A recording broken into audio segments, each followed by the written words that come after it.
remember, it sounds funny, but I remember when I watched the movie The Matrix for the first time, it had a huge impact on my thought process and me thinking, I know the Matrix isn't real in our sense, in the sense that we're not plugged into a computer. I don't believe that. But it is real in the sense that we're fed a false reality by society, by the system, some cases by our parents, our teachers, government, media, religious figures. They give us a false version of what life is and tell us this is the way you should live. But actually, it doesn't have to be that way. You have the power and the possibility to create something else. Hello, everyone. Welcome to another episode of Your Successful Self. Today, we are here with a man who globally he has taken the forefront and helping people break free from the matrix. So if you're out there and you feel like the conventional life, the conventional way of life isn't what you love, and you've been looking for ways and means to break free and live a life that feels true to you and be fulfilled, today's interview is one that you might want to stick to it, or you will want to stick to it. His name is Joe Barnes, and he's my guest today. Hello, Joe. Welcome to Your Successful Self. Hi, Emmanuel. Thanks for having me. Man, it's been crazy trying to lay my hands on you simply because the very day that I came across your book and I read it and I discovered that it's so awesome. The content found in it, it lives up to the standard. The message that you carry, across in the book is so brilliant. I was like, I need to be in touch with this guy, and wherever he is, I need to bring him onto the podcast. And trying to bring you onto the podcast, I mean, it's not been easy. It's been months, exchanging emails with you, going back and forth simply because of the work that you do and your shadows. And today, God being so good, we are here. So first of all, I'd like to ask you, how are you doing? I'm doing great, and I'm glad you mentioned escaping or breaking free from the matrix in the introduction, because Andrew Tate has been saying that a lot over the last 3 years, but I was saying it back in 2012, so I was the original one saying that. Not hasn't been heard as much as when he was saying it, but I need to just clear that point up. So I'm glad you said that without me prompting you to. Yeah. Well, I wouldn't be surprised, because if you look at the content and the message that you carry in the book, like I've said, it lives up to standard. Like just as you presented the message, if you read the book, it's the same. Unlike other books that have promised similar message, but when you read them, you realize that hey, what they promised, as in you getting from reading the book, it's not what you are getting from the book.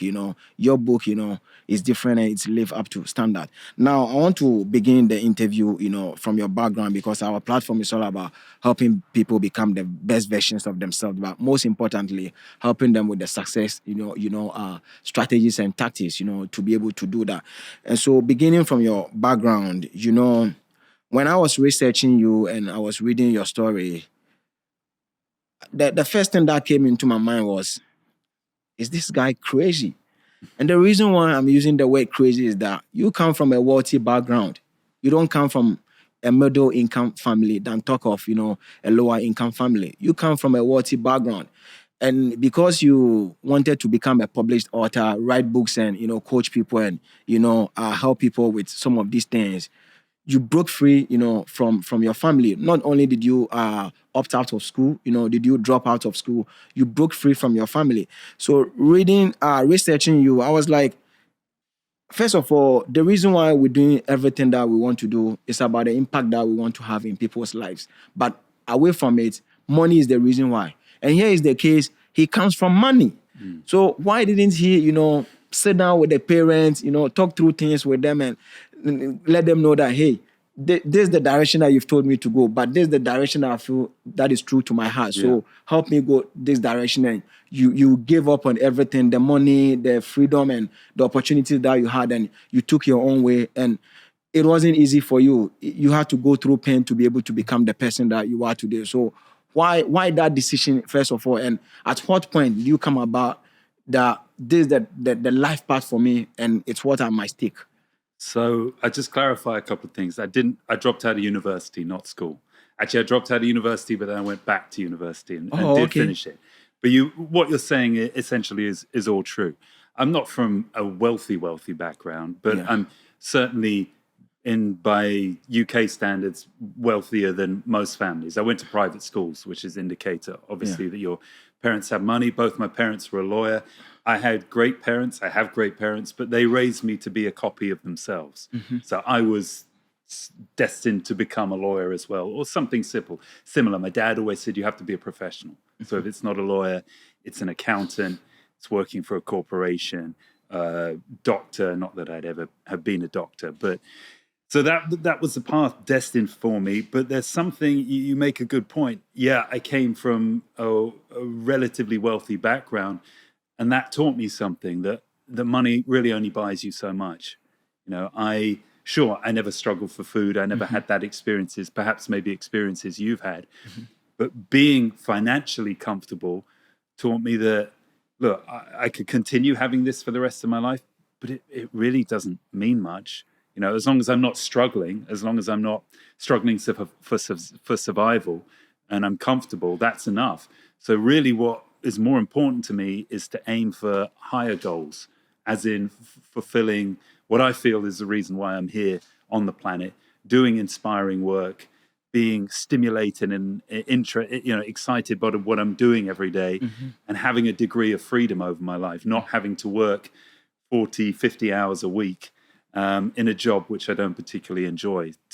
All of those things are more important to me than making lots of money. So if it came to a choice, I'd like both. I'd like to make loads of money doing what I'm doing, but if all I can do is just enough to get by, then I'm happier doing that, and I would be earning a much greater income doing things which felt unfulfilling to me, probably made me feel stressed and bored as well. So that's the choice I made. But I don't think it's a choice where I have to choose one or the other. I do believe, I'm providing for myself by following the path I'm on. I could be doing a lot more than that. And in the future, maybe I will be. Yeah. And you mentioned in your submission about following a higher goal and a life of fulfillment. But talking about that, when you made the decision that the life that, your parents or possibly society has set you on wasn't the life, for you, and you decided that this is the life for me and I'm going to go for it. How did you begin the whole thing? How was the process with you? And the reason why I'm asking this question is that there are so many of us out there in the world who would want to live our lives like you are living it. We know we have this desire in our heart. We know that this is the direction that we want to go with our lives. But how to begin? That is the question, because we don't have the education or the information to begin with. Okay. So how did your own process, start? I left university with my degree, but not wanting to pursue my degree, not wanting to get a job related to my degree, because as I said, to me, that was uninspiring. What was the point of living my life if I was doing uninspiring work for 40 plus years? Yeah. So I spent a year doing odd jobs, working in bars, working in a sports retail store. And I didn't go straight to being an author. What I did was I used a skill I had, which was tennis, and my ability to play tennis. And I did a tennis coaching course, became a tennis coach. While I was doing that, I trained to become a hypnotherapist. So a year later, I got my hypnotherapy qualification. And ever since then, I've been doing the two things. That's my platform to shoot at my big dream, which is with my books, to become not just an author as I am, but a best-selling top author, which is my dream and goal. So I use those two things. So the principle there is find something you enjoy. Number one, find something you enjoy doing. Number two, make sure you're at least okay or semi-good at it. Number three, have it be something that can pay you a relatively decent amount of money per hour. So as a tennis coach, I make £40 an hour. As a hypnotherapist, I make £80-90 an hour. So I don't need to do 8-hour days to have enough money to live on. And then I can work on my writing for 4 hours a day or whatever it might be. So I found things which paid relatively well per hour, which I could be in charge of my time, and I combined them together to provide me with just enough money to support myself live on while I chase my bigger dreams. So that, for me, is like the practical path to how you asked, how do you go about doing that? Well, that was my route to doing it. And taking on that part that you are on, and because of that you are here with us today, was there any moment or any point that you were like, the decision that I've made, like this path that I want to take in life, is this the actual path for me? And the reason why I'm asking this question is that sometimes, I'm in a similar space like yourself, but lately I find myself, asking myself, questions if the decision to pursue this path is actually the right decision at all. Because trust me, sometimes the things that you have to go through, to be able to become this person that you want to become, or to be able to get to the end of the destination, it's crazy, and it's not something that is very comfortable. The emotional stuff that you have to deal with, the rejection and stuff like that. So I want to know if there was any point in time where you were like, you asked yourself certain questions, as in the decision that you've made, if it was the right decision for you. Yeah, it's a great question. During my 20s, all the time. There was barely a week or a month went by that I wasn't asking myself that question. Because as you pointed out at the start, I had good schooling, I had a good education, I went to university. I kept saying to myself, am I crazy? Should I have not just used my degree? I could be a lawyer by now. Yeah. Earning, I don't know what it would have been at the time, 60, 70,000 pounds a year, with the potential of making, who knows, 200,000 pounds a year when I'm older. All my peers, from university and school, they've all got these well-paid jobs. And here's me just struggling as a tennis coach and a hypnotherapist with this dream of being an author. Am I crazy? Am I doing the wrong thing? So I just go through this process in my mind and look and imagine going down that path of just following what was expected of me and what my peers were doing. And I just say to myself, I could do that. I could be earning more money, but ultimately I wouldn't be true to myself. I'd be living a lie. How does that sit with me? How do I feel about that? So I've got all of the material trappings of success in our society, yet inside I feel empty because I know I'm not being true to myself. So I debate that in my mind, and I'd always come out on the side of, you've got to stay true to your vision, and you've got to stay true to your dreams, and it doesn't matter what you have to go through, you have to, because living a lie to me isn't a life worth living at all. And the good news is it gets easier. I don't have those debates anymore. I know I picked the right path, and I keep walking it, and I know I made the right decision. So from me to you, it's perfectly normal to have those thoughts. Just understand, if you stay true to your path, you'll reach a point where you don't ask yourself those questions anymore. You just know that it was the right thing to do. Now, talking of what you've spoken about, the single phrase that is, hammering in my mind is self-discovery. Because if you haven't, the idea of who you are, then you wouldn't know the path that you need to take in life, first of all. So I want to know with you the point in your life that you came about that realization that this is who I am. I've been brought into the world to write books and educate, the world about this subject or that subject. And, you made that discovery and you took the path on. Because what I know is that when it comes to the idea of people knowing who they are, sometimes it happens to them, sometimes at a point of death. Sometimes people going through crazy stuff. My own happened to me when I had found myself in Spain as an immigrant, working at this restaurant as a waiter, and my boss is abusing me, not paying me what I'm due whenever the month was here, as a result of they offering me the contract, to present to the authority to secure my stay in the country, So I want to find out with your own situation, like the point in which you came to the realization that this is who I am and this is the path for me and I must take, in life. And how did you come about that realization, in itself? First of all, I think it's important to say it wasn't just one moment. So there was an initial moment, but then, as you asked with your previous questions, I questioned that realization many times. I had many doubts about it. So I've constantly had to reaffirm it over my life. But I'd say the moment I started questioning everything was in my very first year at university. 2 months into university, I was studying and I was getting very bored and demotivated studying. I'd just come through A-levels, the final examinations in the UK for school. and I worked really hard. I got good results. And I just thought, this is starting all over again. Yeah. You know, this hard process of studying for no more purpose than to achieve an outcome. It's not because you enjoy the study. It's not because you're like learning and developing. It's I've got to get good grades or I've got to get a good degree. Yeah. And I thought, I don't like this. I'm losing all motivation. And I could see that it wasn't just going to be university, it would be work as well. It would be working for one promotion, then working towards the next promotion. So you're always working towards, you're always chasing. You're never actually living in the moment, never enjoying your life right now. You're always told by society you're working towards some goal. Ultimately, you're working towards retirement. That's what they tell you. That's what I would say, the lie they tell you. Yeah. So I was 18 when I had this realization that this is probably not the path for me. And it was subsequently over the next 3 or 4 years after that, I started having these realizations. I remember, it sounds funny, but I remember when I watched the movie The Matrix for the first time. Yeah. It had a huge impact on my thought process and me thinking, you know, I know the Matrix isn't real in our sense, in the sense that we're not plugged into a computer. I don't believe that.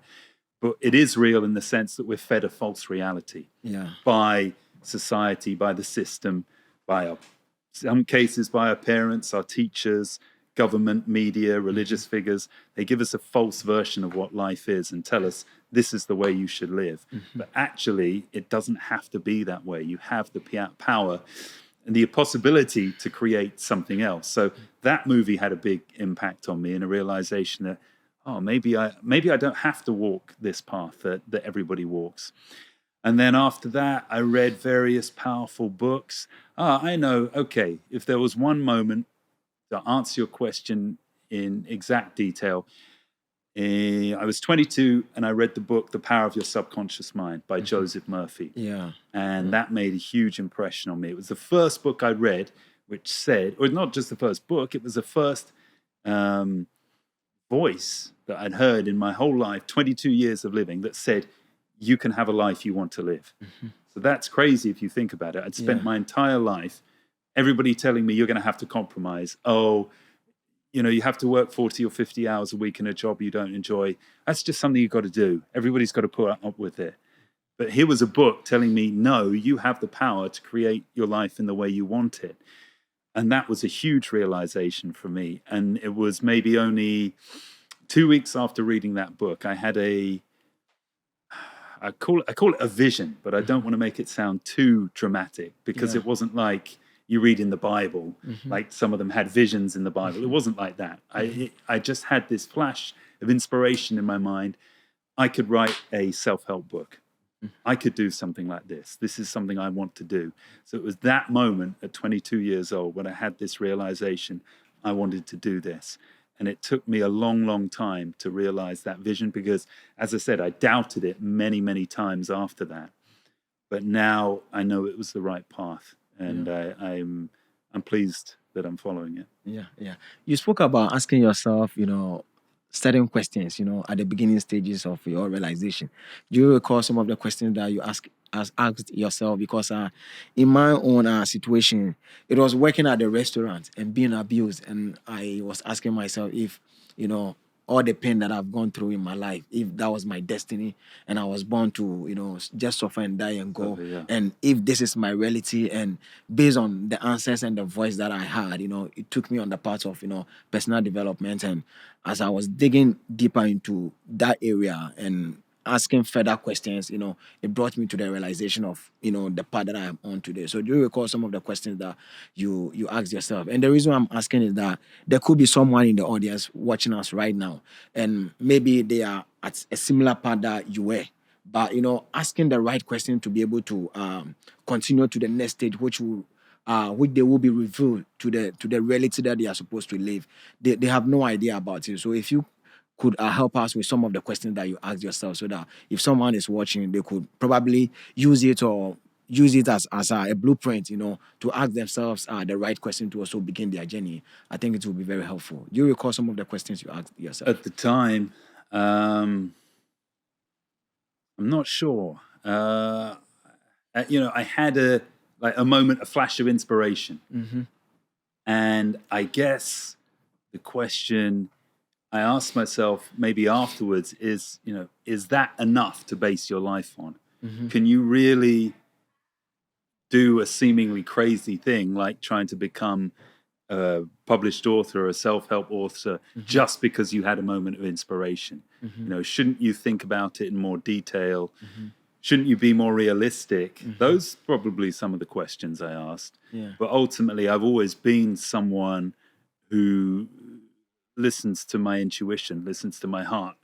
And that is what helped me answer the question. So the question was, shouldn't you take a step back? Shouldn't you be more rational? Shouldn't you think about all the things that other people think about in terms of security, your financial prospects for the future, the possibility of finding a partner, having a family?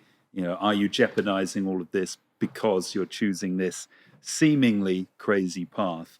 So I did ask all of those questions, but then ultimately I decided that no, following your heart and your instincts, that is a good enough guide, even if it's just a flash of inspiration. If that inspiration stays with you over the years, so it's not just something you're excited about for a year and then you move on. This is something I was excited about for decades, and that answered the question for me. That yes, a moment of strong inspiration is enough to make a big life choice on. But I do think you should think about it. You shouldn't just have the inspiration and go for it 100%. It's quite healthy to challenge yourself, to ask yourself these questions, and because what you find, if you can answer them, you feel even more certain and even stronger in the direction you want to go. Yeah, and the reason why I asked this question is that even though I reserved this question, for later on, but as you've touched on inspiration, I want to bring it, into the conversation quickly so that we touch on it. I discovered this statement that you made, from your book. It's not the book that we're talking about today, but it's an already book that you've written and published, which is part of your catalog, which is Escape the System, that book. And I came about this statement that you said, following your inspiration is more important than money. As in, working a job, Yep. And I was like, yeah, he may be right, but sometimes, to follow our inspiration, as in the inspiration just come in without we looking at the bigger picture. Sometimes if you do things that way, you are going to make a mistake. And the reason why I'm talking about this thing is that I'm reading a book, that I'm not through with it, and it's about decision making, written about one of the former chess grandmasters of the world. His name is Garry Kasparov, and in the book he talks about how if you are going to be good at decision making, you don't have to know what you are making the decision on alone, but you need to know about the various factors. You need to bring in everything and look at the bigger picture and see what is going to be the end result before you decide on that. And so bringing it to this statement that you've made, I'm like, if you have to follow your inspiration, just like that, I don't think everything is going to pan out, exactly good like you want it. Sometimes you may follow your inspiration and things might not be like you expect them to be. So, can you clarify this statement for us? Sure. It's a good question. I agree with you. I don't think following your inspiration means that everything is going to fall into place. I definitely, when I started reading self-help and personal development, I came across an author called Joseph Campbell, and he was an inspiration for the first book, Escape the System. He talks about following your bliss. And he says if you follow your bliss, then hidden hands will come and guide you in the right path. And I partly agree with that, but I partly disagree with that, because my own experience is It's following my crazy, inspiration has led me to a lot of dead ends, a lot of Absolutely. difficulties, a lot of struggles. But when I've recalibrated and figured out where I was going wrong, ultimately I feel like my inspiration has led me on the right path, but it's certainly not an easy path by any means. And I also think there's scope to follow your inspiration and be pragmatic at the same time. So if you need to, you've got to pay some bills, or you've got to deal with your financial stability first before you follow your inspiration, then do it. I don't think you have to be. I don't think you have to be ultra strict in following that concept. But overall, you do need to be aware of it. Otherwise, you're going to live a soulless life if you don't. If you keep just thinking purely, put it like this, you can make decisions that make sense, or you can make decisions that feel right. And it's a combination of the two. If you just make decisions that make sense, in the sense that doing what's going to make you more money or provide you with more security, it's a recipe for living, maybe a comfortable life, but probably a very dull life, an unfulfilled life. So you can balance the two. But I always think ultimately your guiding principle should be, where is your inspiration leading you? So, if I heard you right, what you mean to say is that, yes, we must follow our inspiration, but we need to look at the bigger picture as well, right? Like, you shouldn't just follow your inspiration as in the inspiration just striking, so you just go and go. But, look at the bigger picture. Look at what is happening, on the side of your inspiration, and bring everything into the picture so that you make the right decisions, right? Yeah, be aware that, or no, it's okay to make a few decisions that aren't based on your inspiration. If you need to make a bit of money, or you need some kind of financial security, it's okay to do that. Don't feel bad about yourself if you have to do that now and again. That's what I'm saying. Okay, now let's draw the conversation back to your journey. Now, you've made us know the reasons why you began on the journey that you are on.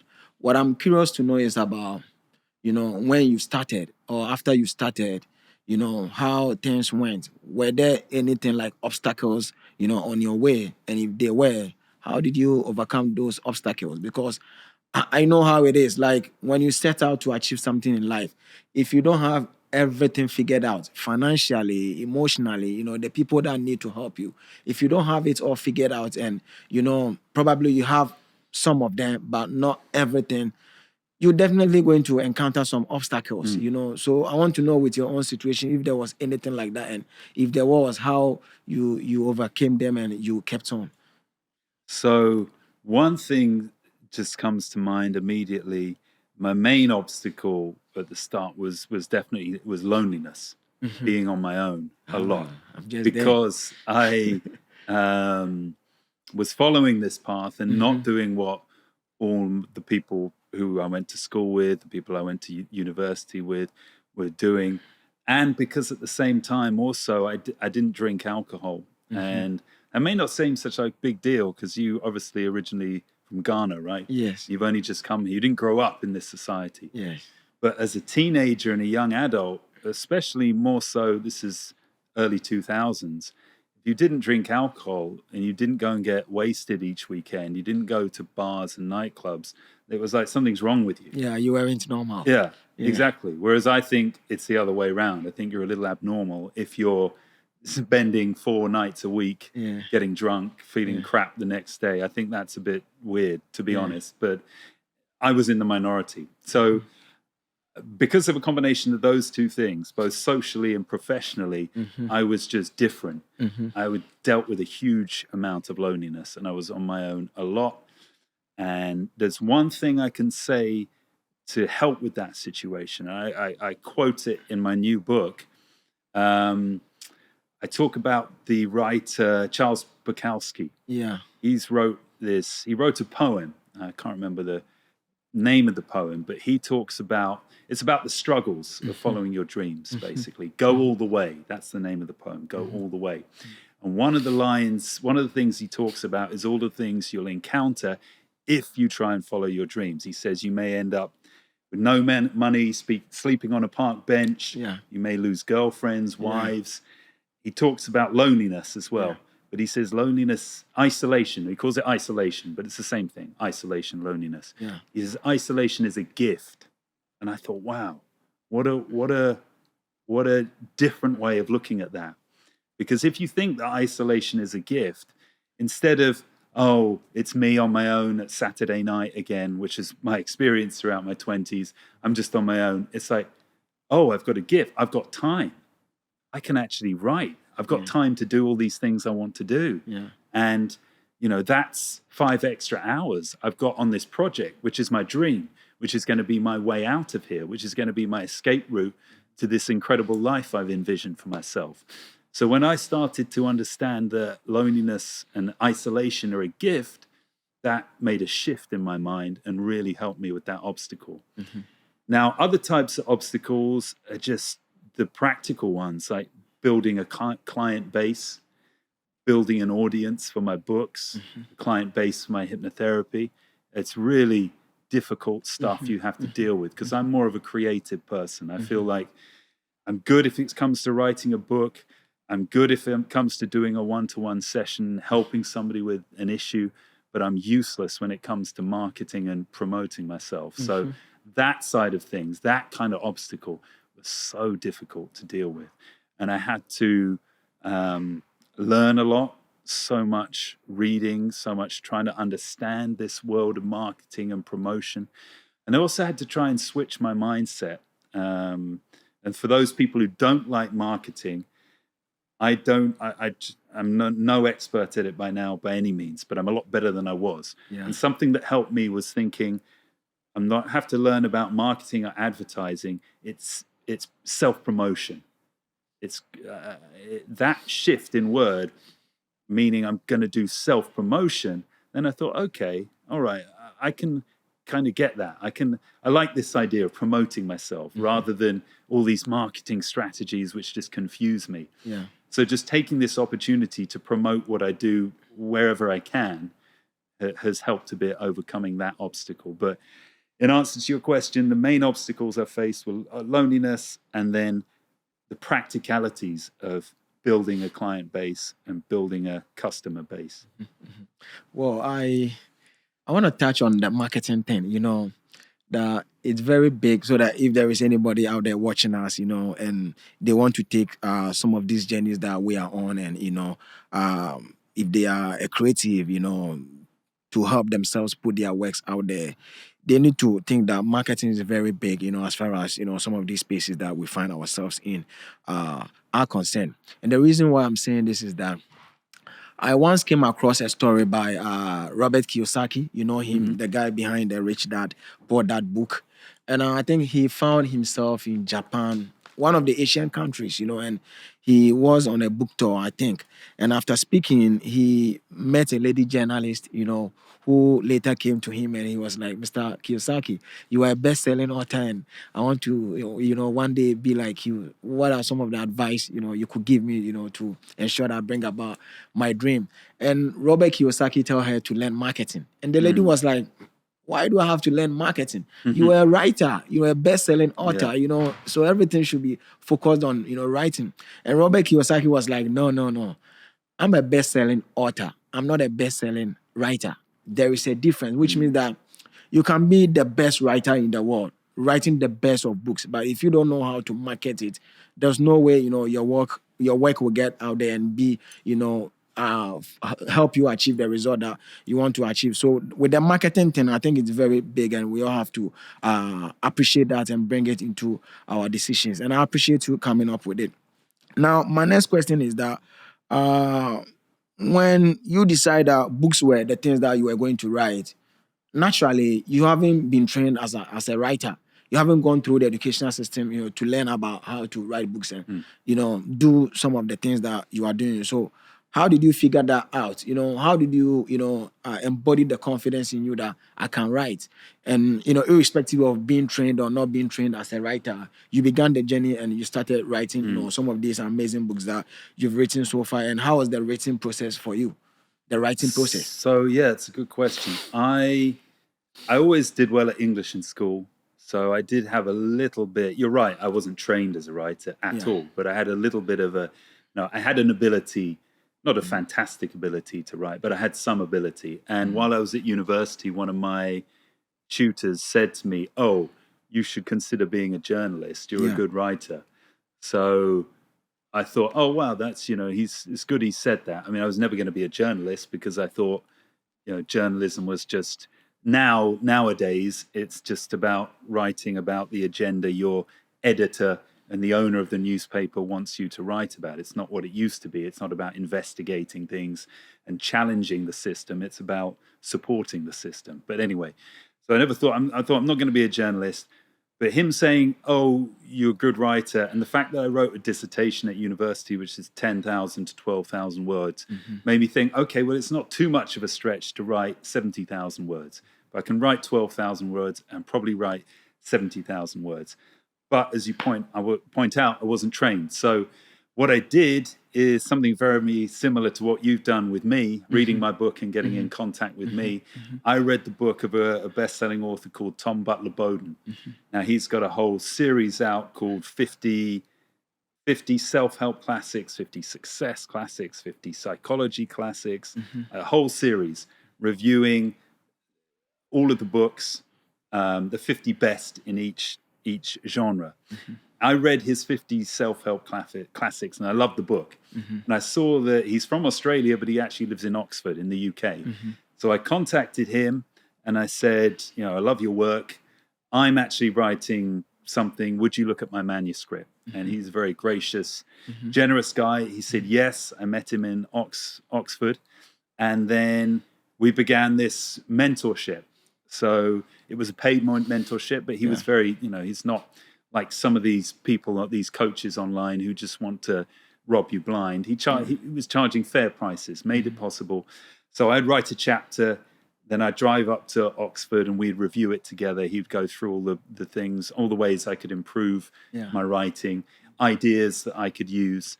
So that process, and it was a 4.5-year process for my first book because I was doing it part-time. 4.5 years? 4.5 years. Because I was doing it part-time, and to me, it had to be excellent. I couldn't just, a lot of people, and I don't disagree with this philosophy, is just release your first product, your first book, get it done, perfect it afterwards. That tends to be the mindset of entrepreneurs and creators in the industry. I don't disagree with that. I don't think that's a wrong thing to do. But at the time, I just had it fixed in my head that this has to be as good as it can be. I know it's never going to be perfect, but in my mind, I thought this has to be perfect. So I spent ages going back over it. I rewrote it 4 or 5 times, and I had him help me through the whole process. So that was my training, in a sense. That was my writing training. Now, I'm still friends with Tom, and I still bounce ideas with him sometimes, but he hasn't helped me on any of my other books. But going through that process is what I feel was my degree, my qualification, my training in writing. And now, I feel completely competent to do it. When you said 4.5 years, I was like this.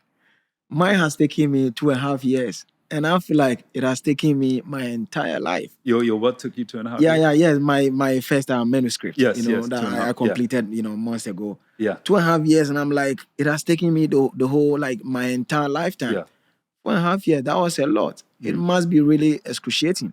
Yes, it was. But I was just driven by the idea. As I said, I don't think it's perfect, but I was driven by the idea that it had to be perfect. So I just kept rewriting it, going back over it. When I was learning the whole thing, I could spend an hour on a paragraph, and it was crazy. I don't think advice to people wanting to write a book, that's not a healthy thing to do. But I was so determined to try to make it as good as I had this vision and idea of how I wanted it to be. I was so determined to get it that way that I was prepared to do crazy and probably unnecessary stuff, like spend an hour just scrutinizing a paragraph to make sure it flowed properly. Because that's really the hardest thing, I think, about being an author.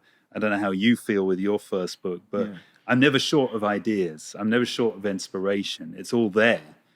It's making it flow. It's making it a good reading experience for the reader. I'm always thinking about the reader. I don't want to bore them. I want to keep, and I'm not writing a story.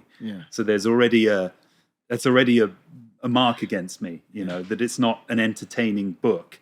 No, sorry, not an entertaining story, but I still want it to be an entertaining book. I want it to read almost like it is fiction. even though it's nonfiction.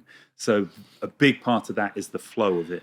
You have to make sure that each paragraph flows into the next, each section flows into the next, each chapter does the same, and that at no point are you losing the reader because you're going off in a different direction, or it doesn't flow properly. So mastering the flow is what I feel takes the longest amount of time in writing. Yeah. And talking about the things that you've spoken about, the obstacles that you encountered, what are some of the ways that you delve with it, especially with loneliness? Yes, I may be lonely in my own situation. Sometimes I bury myself in books. Sometimes I may want to watch a movie, but I'm very boring when it comes to watching a movie that if I'm not doing it with a group of people, I don't enjoy it. And more so, by the time I realize I've fallen asleep, but it doesn't change the fact that sometimes, some of these resources may be there for us, but sometimes, trying to get out of the emotions that come with it's very difficult. And I remember at the beginning stages of starting the podcast, I need to be honest with you that if it had not been Lloyd, probably we wouldn't have started this podcast, because I had gotten to a place whereby I was feeling what's the word? Weary in my soul. Because if I look back at the journey, the things that I've been through, spaces that I've put myself through, that ordinarily, if it had not been, the vision that I'm carrying and what I want to achieve, not only for myself, but for the world and humankind, I wouldn't put myself, in those situations. So looking at those things, and getting to the space that I am in now, if it had not been that I had this man, our head of production, Lloyd, I wouldn't be able to carry on, because, I was feeling this worry in my soul. And sometimes I would speak to him, he would go like, Emmanuel, it's just because you are ambitious, you can't give up on yourself. Look at how far you've come. Let's get on, and we are here today. So I'm curious to know some of the resources that you use to help yourself. Well, I said before, it was that mindset shift, realizing that isolation is a gift. And when I switched to think, rather than thinking like, oh, I'm so sad, I'm just on my own, everybody else is out partying, I have no friends, I no girlfriend. I don't have a girlfriend, Yes. that kind of thing. And when I started to think isolation is a gift, that changed everything, because then I've got all of this time to use productively. And you know what? I'm not isolated. I'm not lonely anymore. I have a girlfriend. I have friends. I have an active life. So like-minded people. Yeah, it passed. It was a big part of my life for a long, long time, but it hasn't lasted. I transcended it. Yeah. So I think part of transcending it is not getting emotionally chained and caught up by it. You have to, despite feeling, really lonely or sad, you can't live with those feelings. You have to, I use the word transcend them, but you have to kind of push them out of you, and despite your situation, push them out of you and shift your mindset. And once you do that, it's amazing. You no longer are trapped in that lonely life. And talking about the mindset shift, sometimes other people talk about using resources like, going for a walk in nature and stuff like that. Did you in any way use some of these resources? Right. No. And were they helpful? No, I just tried to there are two films which really which helped with my mindset shift, which made me utilize every minute I have. Number one is The Shawshank Redemption. So that was a film in the 90s. Yeah. It's a fiction film, but it's about both films about men in prison. And the quote from The Shawshank Redemption, which again I use in the Rebel Code, is get busy living or get busy dying, basically. So this guy is faced with the worst situation. He's been falsely imprisoned for the murder of his wife. He's got life in prison, but for most of the time, he accepts it because he was drunk. He had a gun. He was found at the scene of the crime with a gun. He had intended to confront his wife and her lover. So he'd fallen asleep drunk in his car. So he didn't realize that, he thought, well, maybe I did kill her. But he finds out while he's in prison that actually he didn't kill her, because through one of the other inmates, they hear that the real killer has admitted to the crime. So as soon as he finds out that actually I'm innocent and I'm here in prison, he then becomes super determined that he's going to break free. And his quote is, "Get busy living or get busy dying." So that means use every moment of every day to work towards your dream. Because if you don't, you're dying. If you're wallowing in sadness, if you're feeling too lonely, you're dying, you're not living. The other movie I watched, which switched my mindset, is called The Hurricane. Now that's with Denzel Washington. It's about Reuben Carter, the boxer from the 1960s. He was falsely imprisoned for murder. And if you watch the story, Denzel Washington, he's brilliant in it. So I think he got the Academy for Training Day. I think he should have got the Academy for The Hurricane, because it was even better performance. You see him in prison and he says stuff like, I rejected all of the other stuff that the inmates were doing. I didn't want the girly magazines. He means like pornographic magazines. I wasn't smoking. I was turning myself into a weapon, boxing training, so that when he got out, he could then back up a little bit. He went to prison first. He got out, almost became a world champion boxer, and then went back into prison. So his mindset was he was utilizing every moment of his time in prison to work towards his personal development. And if they can do it in prison, which is the ultimate harsh environment, then surely I can do it when I'm living, a life outside. I'm essentially free, and I've got money to eat. I've got everything I need. So I'm not going to now grumble and say that, oh, I'm lonely, I'm sad. I'm going to remember those two, role models in my mind, and make use of absolutely every second of my life that I've got. So those are the two things that help me make that mindset shift. Now, the next thing that I like to talk about is that, usually when we are beginning some of these journeys, mostly the decision to pursue that come about, based on the influences, that we get influenced, from these online gurus and what they preach to us. And because of that, we begin some of these journeys.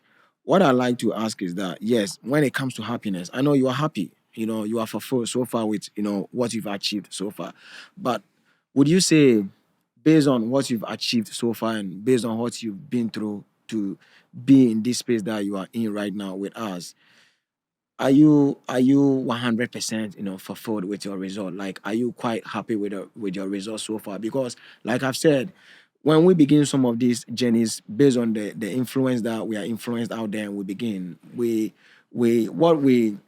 tend to think is that when I'm able to embark on this journey and I get to the end of the destination, or have these houses, these mansions that they're showing me, on social media, these cars and stuff like that.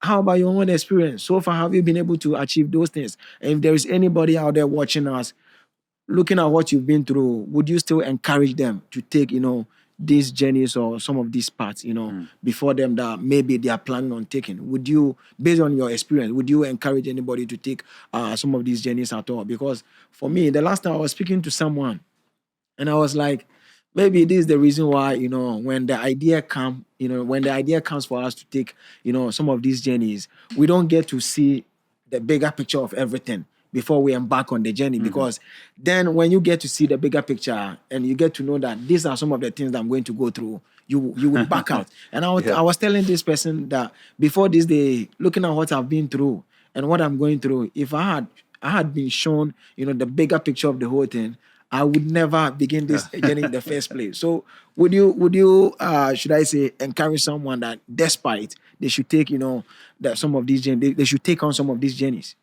Yeah, I think you've got to. I agree with you. If I look back now,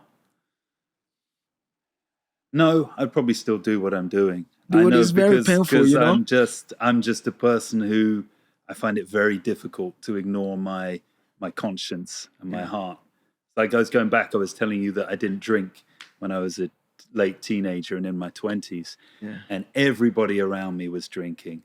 But I was just drinking and I felt like an idiot doing it. I thought, I don't enjoy this. I don't like the taste of beer very much. Why are people drinking 8 or 9 pints a night, getting completely drunk? I hate feeling sick the next day. Why am I doing this? So I've always been quite strongly driven by my inner voice saying this is stupid. Even if I'm the only one who thinks that way, I'll still listen to it. So I probably, despite all of the tough things I've gone through and the consequences of choosing this path, and there is, a bigger, potentially bigger something I may miss out on because I've chosen this path. Maybe I'll miss out on it, maybe not. I had to choose this path. I had no other choice. This is who I am, essentially. And you asked me, am I fulfilled? Am I happy? Well, the answer is to a degree. I'm proud of myself. I'm definitely proud of the decisions I've made. Am I in the place I ultimately want to be? No, probably not. I don't look at it in terms of having, I would like a really big house, but I don't have it. I don't think of it. That's not the ultimate goal. For me, it's to sell 1 million copies of my books. I'm a long way off doing that. So I'm happy with where I'm at, but I know that I'm not. If my life was to stop now, I would say it's not mission complete. I haven't achieved it yet. It's not. It's not good enough. Where I'm at now is not good enough. So that's just how I feel. But I would say to anybody, you can't not follow your dreams and your passion because you think things are going to be hard. Things are going to be hard either way. You think this is, you and me have done this. We're following our passions. It's hard. We think it's hard. Okay, well, how hard would it have been if you'd not done that? If you just stayed wherever, you said you're from Ghana, right? You'd stayed in Ghana. You'd lived the life you never wanted to really live. How hard would it have been for me if I just got my degree and became a lawyer like my parents? Every single day of my life, I'd have woken up thinking, I don't want to do this. This isn't who I am. I have this dream of doing something else, but I'm never going to do it because I just want to play it safe and I don't want to do what's expected of me. That's hard. How hard would it have been me getting to 60 or 70 or 80 years old, looking back and saying, oh yeah, well, actually, I've got lots of money. I do have a family and kids, but do any of these people actually know who I really am? Because I've spent my whole life lying to myself and lying about what I'm interested in. That's hard. So it's going to be hard whatever you do. So I think at least choose the option which at least might have a payoff at the end of the road. There's going to be the payoff. And not just the end of the road, during the journey. You're going to have fun, even though it's hard, you're going to have fun at the time. So bearing in mind that both options are going to be really hard, go with the one that has a chance for a payoff. That's my answer to your question. And I'm happy that you could present the answer from both sides of the coin, because I think in looking at the bigger picture, if you don't look at things from where you've presented the answer, then you're going to make a mistake. Because at the end of the day, whether you choose to pursue what's on your heart or not, life is still going to be hard. So why don't you pursue what you have on your heart and face the hardship and be fulfilled, and enjoy your life in that direction, than saying it's going to be hard and you wouldn't take the chance and you will be on the other side and you will feel like shit. So I get your point, and it brings me to what I learned about Jeff Bezos, the Amazon guy. When he conceived the idea to pursue what he's been able to create in the world, and he had to quit his job at Wall Street, and when he was at the point that he has to make the decision either to quit the job and follow this path that he wanted to follow, or stick to the job. And in one of his interviews that I watched, what he said was that what helped him was with the 80 years regret framework, that he imagined himself later in his life being 80 and looking back on his life and knowing that this is what I had on my heart and I wanted to do and I didn't do it. He was like, the regret, the pain that was going to come with it would be crazy and I couldn't bring myself to bear it. So I didn't have any option than to quit the job and pursue it. And you never know, he's lucky and he's been able to achieve his goal. Now I'll come back, discussing the book, which should I say is the subject of our interview or our conversation today. But before that, reading some of your works, before this very book, there are a couple of phrases or sentences that I came across and I was like, when I get the opportunity to speak, to him or with him, I'm going to let him touch on them. So quickly, I want you to brush on some of these statements that, you've made, so that we get a clarity on it. Then we would move on to talk about the book. And statement number 1 is belief, not luck, talent, or hard work determines your success. What do you mean by this statement? Because when I read it, I was like, if belief, not luck, talent, or hard work determines your success, then if I should believe in such a statement and believe that I'm going to be successful in life, and when I wake up in the morning, I wouldn't do anything, just believe that I'm going to be successful and sit down. Success is impossible. So what was going through your mind that you make such a statement? So I think, do you know where that was from?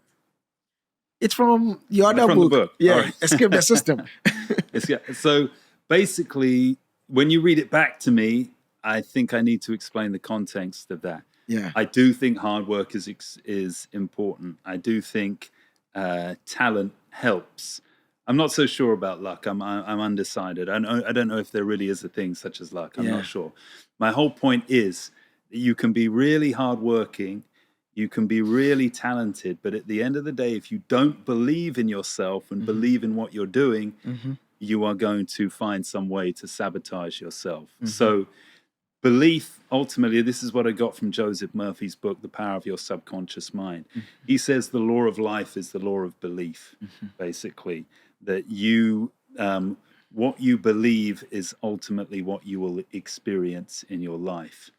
So I'm making the point that belief is probably not saying that hard work or talent isn't important. It is, but belief will probably be, or is, the ultimate decider, the ultimate factor on whether you are going to be successful, because belief unleashes your potential. If you don't believe, you shrink your boundaries. There's so much of you, you shut yourself down. There's so much of you, there's so much that isn't possible to you. But if you believe, you've suddenly got endless boundaries. Anything becomes possible. So that's why you've got to keep the belief in yourself, because you open yourself up to the outcome occurring that you want. And then, yes, use your hard work and use your talent, and that will definitely help. Which means that we shouldn't only believe that we can be successful, but we should put in the work as well. Oh, you've got to. Yeah, because when I read the statement, I was like, I don't know. There might be a context behind that. That sounds a little different to me when you read it back to me. Yeah. So you were right to ask me that question. Yeah. Hopefully now I clarified. Because when I read it, I couldn't get the picture like you've explained. Yeah. And these are some of the things that came into my mind. I was like, no, I would have to, ask him to clarify some of these statements. And another statement is, attempting to control your life will often backfire, and you should practice letting go. When I read that statement, I was like, yeah, he's right. But how do we practice letting go? Letting go, that means when you try and control every outcome. The funny thing about people we often feel to succeed, we need to control everything. We need to be 100% of the time focused and on it and trying to force it to happen. But if you look behind the mentality of what lies behind that need to force and control everything to happen, it's a fear that things aren't going to work out. So you're actually being driven by this fear. So I'm saying if you let go of that fear, if you just believe that things are going to work out, you relax, suddenly you make room for things to happen. So the whole point there is that you may think you're really working hard and you're doing everything right to make something happen by forcing it and forcing it and forcing it. But actually behind that lies this fear that it's not going to happen. And if you want to succeed, you can't have that fear. You have to have 100% belief. After all, if you believe completely you're going to do it, you're relaxed. You know it. You know it's going to happen. So you're relaxed. You still work, obviously, but you're not fretting. You're not worrying about things. So that's what letting go is all about. All right, all right. And for me, I just don't know, but I feel like letting go, like being able to practice that. I think it's something that it's more of a habit, and it's something that has to be developed. And the reason why I'm saying this is that before this day, I'm sure you know this guy, Michael Singer. He wrote the book, The Surrender Experiment. Say that again. Michael Singer. He wrote the book, The Surrender I Experiment. think I've heard the book Yeah, he's title. a Yeah. spiritual teacher, and he's into some of these concept that you've touched on. And from his story, this guy at the time was dealing with his inner chatter, and he didn't know how to deal with it. And he came across the concept of meditation, and he got so enthused and so glued into it that he never wanted to be part of this physical reality that we have out here. He wanted to be in a bush or in in the woods somewhere meditating, and never wanted to have anything with this reality. But the more he moved away from this reality, the human society, the more the spirit draw him back, to it that, he ended up, creating some of the, biggest companies in tech and, stuff like that. Yet he had no, experience in tech and any business background. So I think after reading his book, I've been trying, to practice that myself. But sometimes, I'm not able to, and I don't know why. It could be that because I have not been doing it for the longest of time. That is why sometimes I'm not able to do it or what. I just don't know. But I mean, you have an ample idea about it. So I don't know if you can help me out with that. Why do you think I'm not able to practice letting go? I think you said at the start, it's kind of like a skill you develop with time. You practice and you build it. And it takes awareness. You've got to be aware that in your mind you're forcing something through, you're slipping into the old patterns of worrying and thinking. And when you're aware that it's happening, just to tell yourself to let go and to keep doing that every single time. Eventually, it's a mental habit. You will build that mental habit of being able to let these things go. I love, as you know, probably already from the speaking to me, movies have such a powerful impact on me. And one movie I think is great for letting go is Fight Club. Fight Club. You watch that. Okay, it's all about letting go the need to control. And the two characters, you've got Brad Pitt's character, which is Tyler Durden. You've got Edward Norton's character, which is the narrator. And Tyler Durden is just showing him how to let go. And at one point, they're in a car together driving on the motorway. And he's like, Tyler Durden, he lets go of the steering wheel. And Ed Norton says, well, what the hell are you doing? What the fuck are you doing? We're going to crash. And he's going, just let go, man. Let go. And it's like, it's a crazy example because it's stupid in a way. Nobody's going to do that. And then they have a crash and they come off the road and they survive. And he gets out the car and he's laughing. He's saying, oh, we just had a near-life experience.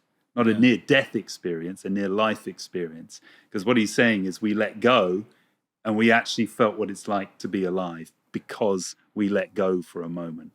Now, the point is not get in a car and let go of the wheel. That's done. But the point is let go of the things you're so worried about. Let go of the things you're trying to control. And you may just find something incredible happens. So if you want some like inspiring example of how to do it, watch that film. I would say that will help. I've noted it and I will search for it and watch it. Now I want to discuss, your new book, The Rebel Code, 12 Steps to Find Your Place in the World and Win.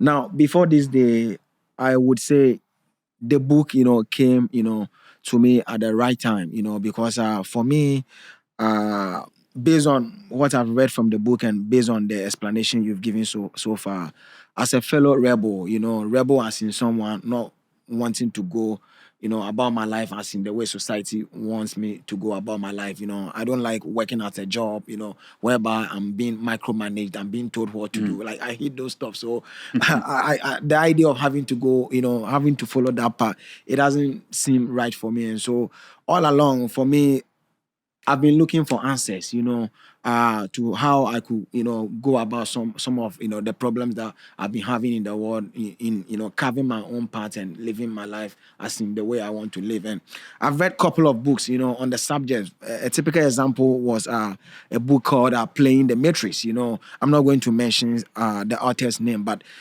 for example, when I saw that book based on the title. I bought the book. And when I was reading the book, looking at the things that I was reading in there, I realized that they weren't, the answers that the book was presenting to me weren't the answers that I was looking for. So I didn't even read it, entirely. I just put it somewhere.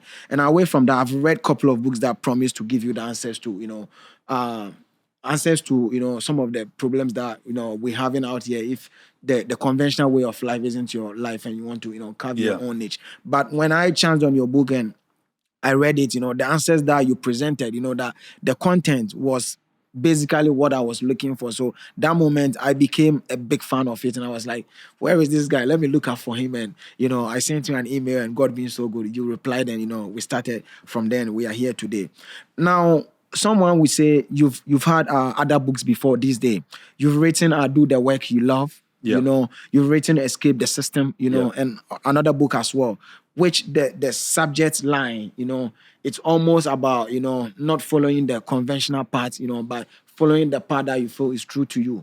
Yeah. So another book, with the same subject line, someone would ask, in spite of writing other books that follow the same subject line, why this book at this time? And what is it that, you think is lacking at the marketplace, that because of that, you decided that I need to do another book and, you've come about the Rebel Code? It's a great question. I'm like changing directions. Mm-hmm. So you make a good point. Mm-hmm. All of those 3 books are similar themes. Mm-hmm. And I've just created a book series. It's called Live Life on Your Own Terms series. So that's part of a series. I'm probably going to move on to new things now because you said, did I see something in the market that was missing? Yeah. No. And probably to my own fault, that's something I overlooked. And something I'm learning as an author is about finding what the market wants. I don't know if there's a big market for these types of books. I think there is a big market for it because, like I've said, the book, came to me, just like that. And based on the title, I was drawn to it and I read it and I loved the content, the concepts, in it.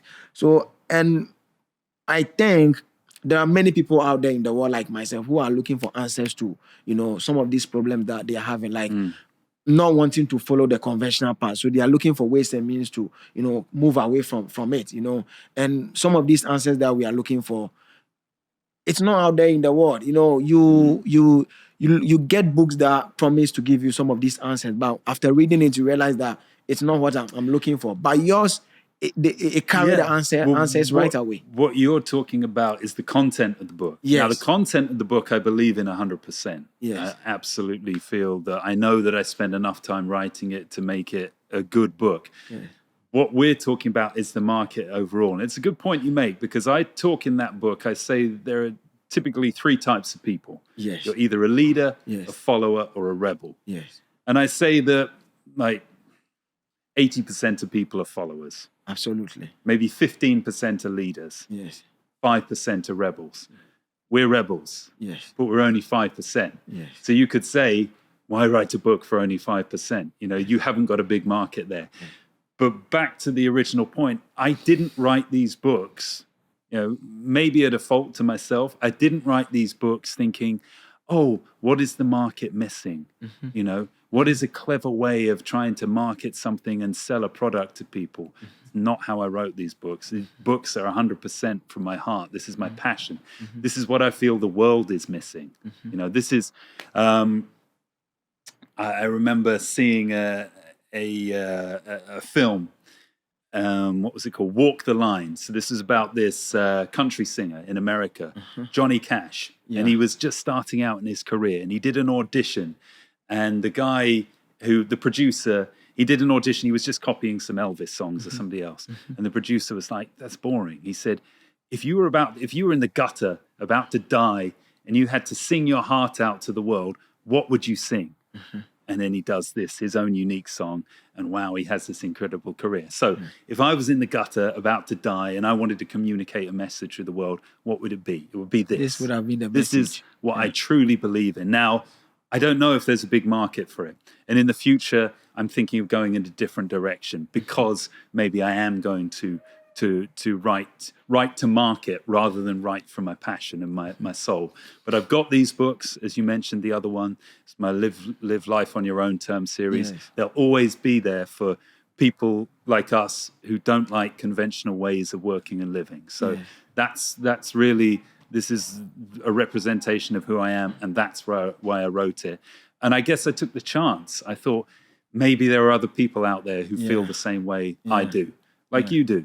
But I don't know how many of us there are, you know. Maybe we're only a tiny minority. So I'm not really sure, in answer to your question, whether there is a big audience for these books. All I know is if you like this kind of, if you're fed up living a conventional life and you want to find alternatives, then I know that is the book for you.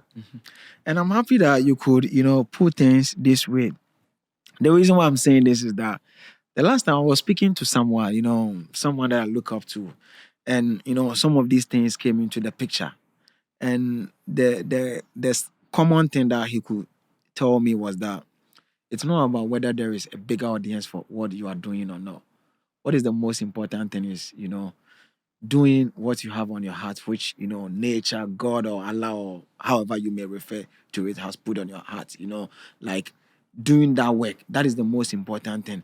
And he was like, if you should do the work without caring about there being a bigger market for it or not, and even if one person should lay their hands on and they use the work that you've presented and it turns their life around, you've achieved the overall vision of why the purpose or the idea was put on your heart. So for me, I think it makes sense, and I'm very proud of you, for taking the step, and bringing out the work despite, because it tells me that money isn't the ultimate aim why you are doing what you are doing. So I want to appreciate you on that. Now, I want to touch, on the content in the book, and we don't have enough time. So if you have to go through every bit of it, I don't think we are going to have the time to discuss all of it. So what I'm going to do is that, you in the book, you present 12 steps to find your place in the world and win. So I want us to touch on every step that you presented in the book,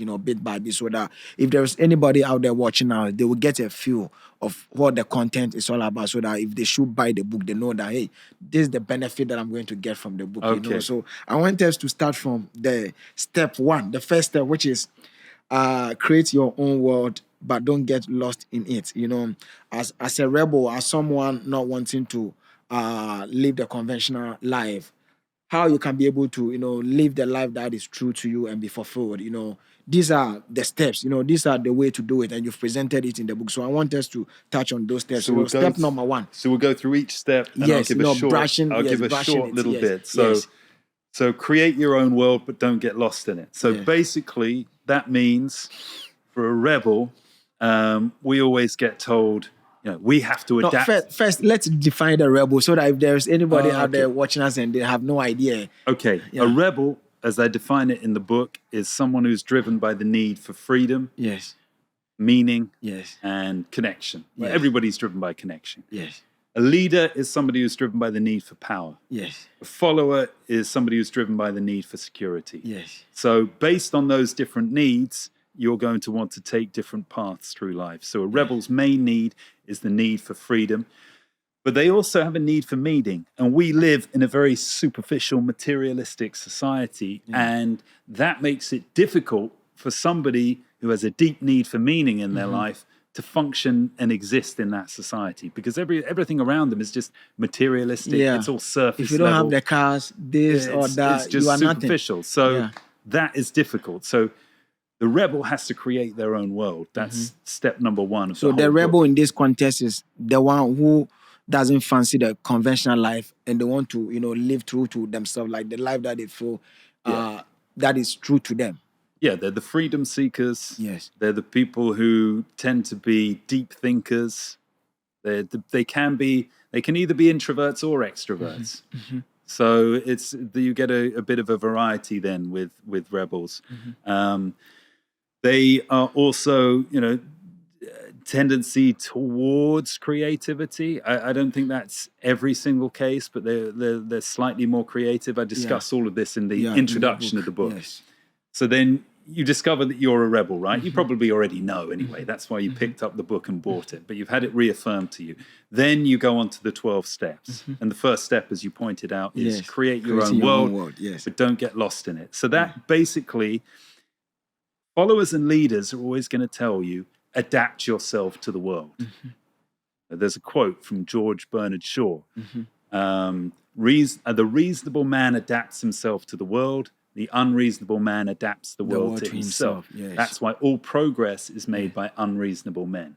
Men or people, women and women as well, not just men. So the whole point is you're going to be told, fit into the world somehow. But my point is no rebel is going to be happy doing that. You have to create your own world. And that may mean in terms of having control over the way you work, where you live, the people who you associate with. You're going to have to create it yourself. But I give the warning. I say, don't get lost in your own world, because it doesn't end well for people who get lost in their own world. So if you talk about getting lost in your own world, what do you mean in this Right, in this I context? use an example. I talk about Michael Jackson. Yes. Now, he in a way was a bit of a rebel. You know, he did his own thing. Yes. He created his own world. He lived in Neverland. Yes. I mean, what better example? But he got lost in his own world. Yes. Now, I don't believe the allegations against him. I've done a bit of research into it. I don't think they're true. But either way, he was really dumb for going on TV and saying that he shared his bedroom or his bed with children. That was really stupid. He got lost in his own world. He forgot that there's a world outside of him where you say dumb shit like that, you're going to be in trouble. So that's just a warning. Be aware of society's taboos. Don't break laws. And don't lose your connection to other people, even if they're leaders and followers. Because if you get lost in your own world, it's going to come around and bite you. So would you say what happened to Kanye, recently was an example of that? Yeah, somebody getting lost in his own world. I talked about Andrew Tate as well. Maybe him as well. He got lost in his own world, and now he's facing those faced those criminal charges. Again, I don't know whether those are true or not. They possibly could be false, but if you get lost in your own world, bad things are going to happen to you. So getting lost in your own world, based on what you've explained, for me, this is the picture that is coming to my mind, like being mindful about the environment in which you live and how things are done, so that, because as far as, people are not out here living life on their own terms like you are doing, it kind of brings this eyeballs and hatred on you that with the least mistake, people want to pick up on you and destroy you. And that is exactly what you mean by, And the step 2, it says, be guided by your heart when making major life decisions. Yeah, well, we've talked about that a lot already, just in my life journey. But yes, I'd say that leader and follower, they're guided by their brain. They do what makes sense, which typically means what makes financial sense. The rebel can't follow that mode of operating because it's going to kill their inspiration. They have to be guided by their heart in their major decisions. I think we probably talked quite a lot about that, so I won't say any more than that. Yeah. And you speak about step 3, discover your passion. Why do you think the idea of discovering your passion is so important in our lives? Because over the years, there's been this debate around it that, yes, you must follow your heart and discover your passion and, live, with it or live through it. But some people are also arguing that it's a bad advice because sometimes your passion doesn't lead you to making money. And so if you should follow your passion, Yeah, it's a good point. It goes back to what I said about the rebel's key drives. Number 1, freedom. Number 2, meaning. So if you're not doing something meaningful as a rebel, I don't care how much money you make, you're not going to be particularly happy or satisfied. So as a rebel, you need to discover what that passion is, or multiple passions might be, and find some way of making some money out of them. Even if you can't become a millionaire through doing them and being able to make a living by doing them, or provide yourself with enough money, will be a reward in itself, because you get to spend every day doing something which is meaningful to you. So that's why it's so important to follow your passion. Even if you following your passion, you only end up making an income here, that will be still far more of a satisfying life to you than not following your passion and having an income that's up here, because you'll feel empty inside if you're doing that. Yeah. And talking about following your passion or discovering your passion, I want to be emphatic that he's explained more into it in the book, how you can go about, monetizing your passion and stuff like that. So when you grab a copy for yourself and you read it, you come across this education and knowledge and wisdom, and you discover how to go about it. So don't worry that he has briefly explained it. When you grab a copy of the book for yourself, you come across all this wisdom. So don't worry about that. And you spoke about work on your own terms as a step 4. Yeah. So I make the point that it's unlikely as a rebel that you're going to be satisfied or find your passion through employed work. Yes. I'm not saying it's impossible, but there's something which I called system pollution. Yes. So most jobs at their core have a good intention behind them. So you want to be a teacher. Well, that's inspiring. You want to show kids, you want to teach them knowledge, enlighten children, educate them. That's great. Yes. You want to be a lawyer. Well, that's great. You want to help the innocent. You want to defend innocent people. You want to be a policeman. That's great. You want to protect people from harm and criminals. But when you actually break the jobs down, the system has polluted them so much that they're not really about that key ethos anymore. It's not about teaching and developing kids. It's about league tables and preparing them for exams. It's not about defending the innocent as a lawyer. It's about winning as many cases as you can so you build your own profile and your money. It's about playing the legal game. And it's not necessarily about helping innocent and protecting innocent people as a policeman. It's about making as many arrests as you can so you meet government targets. So the system has polluted all mainstream jobs to such an extent that I don't believe any rebel, I think it's going to be very difficult for any rebel to be satisfied having an employed job. That's why I say you've got to work on your own terms. You've got to find your own thing and create it and do that, because it's not impossible, but it might be difficult to do that, very, very difficult to do that through an employed job. So that explains step 4. And I agree with you on that, because in my own life, I'm a person of ethics. Okay, I'm an idealist. I'm all about the right thing all the time. So when I'm dealing with someone, I don't care the person being an employer or my father or whatever. As far as what is at stake, you are not trying to do the right thing. I will say you to your face. And, that attitude always land me in a lot of problems. And the job that I'm working with, recently the director, I don't know what he saw about me, but he called me to come and take a supervisory role and work, at the office with them. And I had to turn the opportunity down, because if I look at who I am and some of the how I go about my life and how they do their things at the office, how they treat employees and stuff like that, I go like, no, I can't come and work at the same space with you, and go about things this way. How you go about your things, I don't like it. And I may not be able to, subscribe to that and do the same thing, like follow the same path with you. So the moment he spoke to me, I was like, I'm thankful. Like, I'm happy with whatever I'm doing out here, because if I have to come and work with you at the office, there's going to be problems, between us. So I agree with you on that. But, I wanted you to touch on every step, bit by bit, but we don't have enough time. So I would move away from it and make it known to the listeners that everything that we were supposed to discuss, that because of time we can't discuss them. Everything is in the book. I've read the book. It's a great book, and if you should grab a copy for yourself, you would definitely thank me later. So believe my words and grab a copy for yourself. Now, the next question I like to ask. You want to say something? Yeah. No, I was just going to say, since you're talking about the book, when this airs, I will reduce the price of the book so that people watching this for 48 hours can get the electronic version, the Kindle, for just $1. Yes. Okay. Yeah. So we'll put a link. And you can get it for $1, 48 hours. I have to put the price up after that, and obviously you can't get the paperback version that cheap.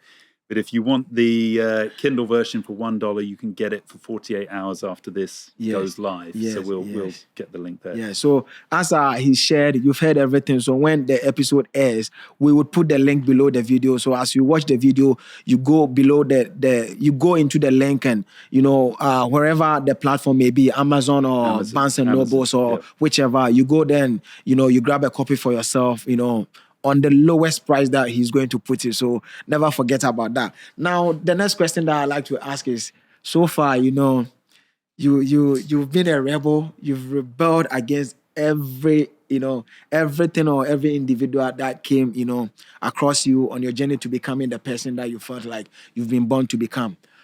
And so far, you've achieved results. You are out here, impacting life, helping individuals, through your coaching programs, become better versions of themselves.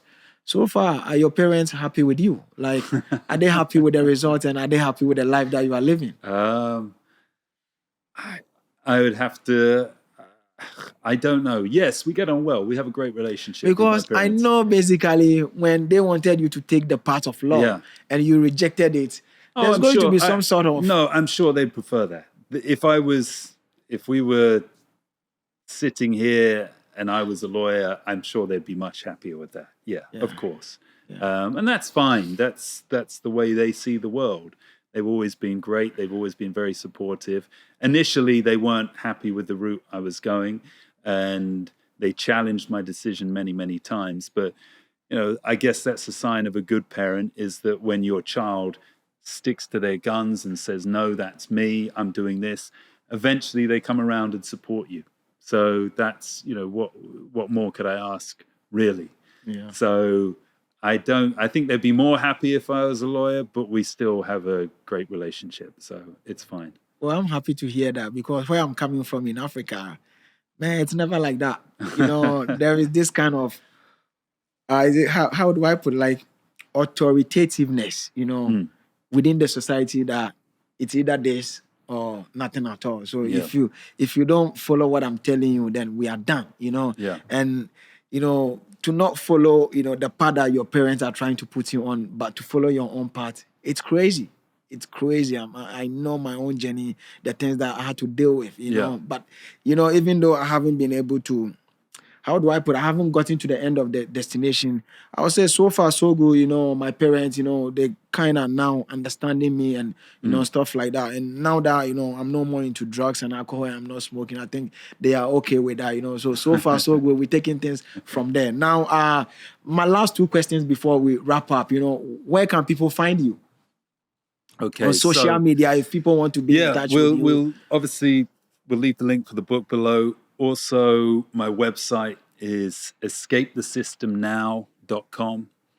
You can get a free course there if you want to. If you sign up, if you subscribe, you get a free course. You'll also find my blog posts there. So if you want quick bits to read from my work and not a long book, you can access that for free. Check out my YouTube channel, which is Escape the System. Yes. Also, check out my Instagram, which is Escape the System 19. So those are the best ways to get in touch. I'm approachable, as Emmanuel will tell you. He just emailed me after reading my book, and I loved your story. It touched me and made me think, I'm going to come on this guy's show because I liked your story and what you're about. So you can always send me an email. If you genuinely like my work, I'll be very happy to hear from you. So yeah. All right, guys. The Rebel Code: 12 steps to find your place in the world and win. Let me show you to this. Let me show you to the screen. Now, Joe, my last question before we wrap up the interview. Our platform is all about helping people, become the best version of themselves, but most importantly, helping them with the success strategies, and tactics to become successful in life. And like our name, sounds, your successful self, we are all about that very thing. So what I want to ask you is, what is success to you? And the reason why I ask this question to every guest that we get on the show is that out here in the world, everybody and their definition of success. Mm-hmm. But away from it, society points to us that success is all about the material gains. So if you don't have it, You are not Yeah, successful. yeah. And I don't like that, No. definition. So I want to No. know from you what success means to That's you. a good point. Success to me is achieving the things you're passionate about. So you make a good point. You make a distinction. If you're just successful in society's terms, you got lots of money, etc. You have a family, you have kids, but you feel empty inside, that's not success. It's about finding what you're passionate about and then being able to do that and being able to do it to the level you want to do it at. For me, that's true success. Yeah. All right, guys. The Rebel Code, 12 steps to find your place in the world and win. Grab a copy for yourself and help yourself with it. But like as we say always when we are about to wrap up the interview, always try and become your successful self, no matter how hard it is. Let us know about your opinion about the whole conversation. And until we meet again the next time, remember to be your successful self. Thanks so much, Joe, for coming on our platform. Thanks for having me. Man, I appreciate that.